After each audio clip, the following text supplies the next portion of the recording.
survival scenario for you guys right now. Matt's driving his Jeep, and we're headed up the road.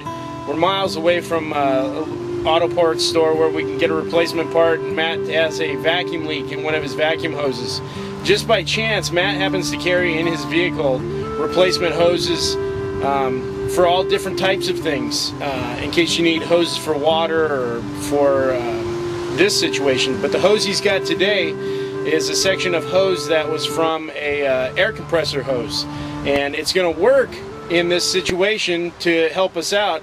The problem is the hose he's got is 4 feet long, and we only need 6 inches of that hose. So if we lay a whole 4-foot section in there in the engine compartment, we could wind up catching it on fire, causing more damage. So Matt's going to show you guys what he would do in this situation. So I got my hose here, and you know, another thing I wanted to do is I've got my new Leatherneck from Cold Steel that I've been wanting to play with. So we're going to see just how well this Leatherneck will go for cutting the amount of hose that I need. Again, this is a 1/4 inch ID air hose. It's pretty tough. I mean, it's rugged stuff, but I think my Leatherneck is sharp enough to get through it pretty easily, so I'm going to go ahead and try to just cut some sections out of it. And that's straight out of the box, hasn't been sharpened by anybody other than Cold Steel? Exactly, it's straight from the factory. Well, straight from the factory condition. I've had it for a couple weeks now. But I'm going to try to see how well I can get this thing to cut.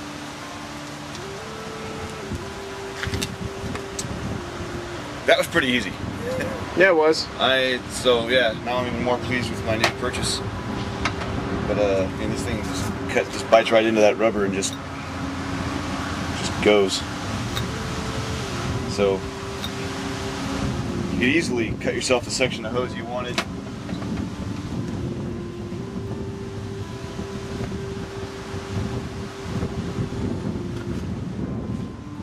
You know, you'd measure out whatever size you wanted and bend it in half. Hold it firmly. Just give it a good firm grip here, and then just give it a... I start from the base of the blade and just one good pull and let it slide, let the edge slide across the hose and get the size you need. Now look at how cleanly that's cutting through there. Gives, you know, cuts sort of on a bias because of the angle that I was holding the hose. Yeah, exactly. If you cut a little slightly more length than you needed, so you could fit over the ends of whatever was, you needed to bridge, get the job done. So far, Cold Steel Leatherman, pretty handy for cutting rubber hose. 2 nice quick slices. It took me just seconds to do. That's right. Alright guys, so we're going to move on to a few other things, and stay tuned to the video because we're going to go over quite a few survival scenarios today, and hopefully share a lot of information with you guys, so stay tuned. Hey guys, we're just rolling through segments here on this video for you guys. What we're going to cover now is our 50 caliber ammo can barbecue. What you guys see here in front of you is just kind of a little bit of what Matt and I are going to cook up for lunch. We've got a steak that Matt is going to demonstrate the usefulness of a Cold Steel knife in filleting this steak up. We've got some tomatoes, mushrooms, garlic, onions, bell peppers, and some potatoes that we're going to cook up on the 50 cal ammo can barbecue. But let me go through and show you guys what I keep stocked in this thing at all times one more time. I've got 2 packs of top ramen. I got a can of potted meat. It's chicken, barbecue chicken. We've got the custom made spatula that we cut down to size that'll fit down in this 50 cal ammo can. We've got a cooking pot. It's got a cup in it and some aluminum foil. Some biofire for starting the fire. Can opener. Matches. We've got some spices. Salt and pepper. Got a spoon. Knife. Barbecue lighter. The all-important charcoal in a loaf pan so that it keeps the inside of the can clean. And some more seasoning. And I'm going to do this real quick so we can get to cooking. We've got the grill that I made for this can, and if you guys want to make one of these, you can find the parts at your local Home Depot or Lowe's. You can actually get them to order them for you. This grill that I put inside the ammo can, it fits perfectly, is actually the top shelf of a barbecue. This is where you would you know, put your corn or, you know, burger buns. Burger buns, thank you, Matt. You know, whatnots. And then I just cut it down to size to fit inside the ammo can, and I had enough of these when I cut it that 5 of my buddies were able to make barbecues for themselves. So that's the way it's going to be prepped with the charcoal inside. How it looks and sits all in place. And we'll go ahead and get this sucker lit. And while I get it lit and get some of the food prep stuff going, Matt's going to show you a couple of things with Cold Steel. And until you need to see me again, take care and take care of the wild. Now let's just, you know, say for instance, even though we're doing this as a scenario and we're in a park for today, you could use this if you were on the side of the road, or if you were stuck in the sticks, or in your backyard if you didn't have a full-size barbecue. Tailgate party, exactly, man.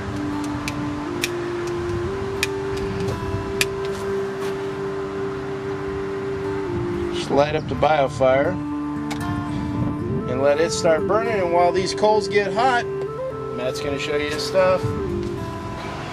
Alright guys, so I'm going to cut up the steak here that Chappy and I are going to have. The kind of reason we chose to do this and demonstrate, you know, the knife works is that, you know, we kind of want to put the Leatherneck through its paces a little bit and get an idea how well it performs before we really before we have a chance to take it in the field. But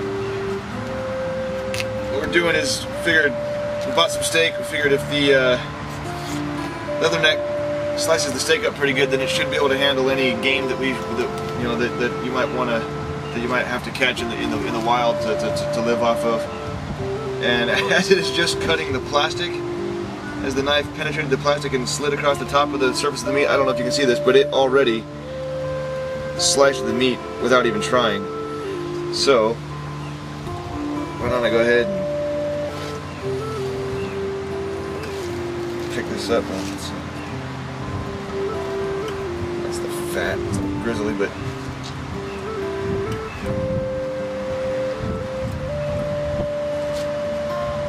it makes pretty quick work of a big old chunk of meat. Yeah, I'm not pushing down on this at all. I'm just barely sliding it through the meat. And yeah, the fat's a little bit harder because it's grizzly, but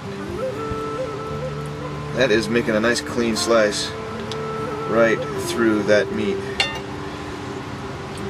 So, I think it's fairly safe to say that if you had to utilize a Cold Steel Leatherneck in the field on some sort of game, deer, probably rabbit, whatever you could get, it would do the job for you reasonably well. Like I said, that's the grizzly kind of fat stuff. I'm not surprised that's going to take a little bit more. But that sliced nicely right through the big meat part. Cut away this gristle. Well, I don't know. Sometimes that adds flavor. Cook it. I just might not eat it. I don't know if this is, you know, necessarily designed as a skinning knife. I mean, I'm sure there's skinning knives. Hey, dude, a knife's a knife. Exactly. I mean, some people design a knife specifically for a certain purpose because of the way they're shaped or their sizes or whatever, but God forbid you should be in a situation where you needed a weapon for your defense. But I think if it'll do this to a chunk of steak, you could probably protect yourself pretty well with one of these too. You think? Just, yeah. You know what I want to see is pull out that outdoorsman light. Can you get it out without? There you go. And just fillet one of those pieces. Or slice it. Yeah, just like go right down the middle.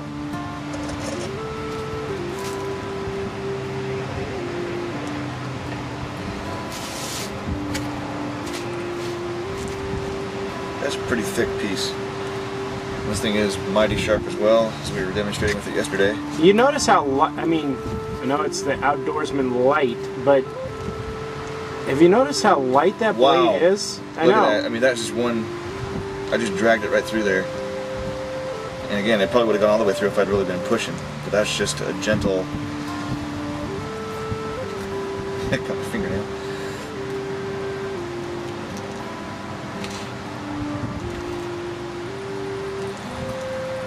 Does the trick. Perfect. That was effortless. That'd be a great skinning blade right there. That'd be a great all-around survival blade.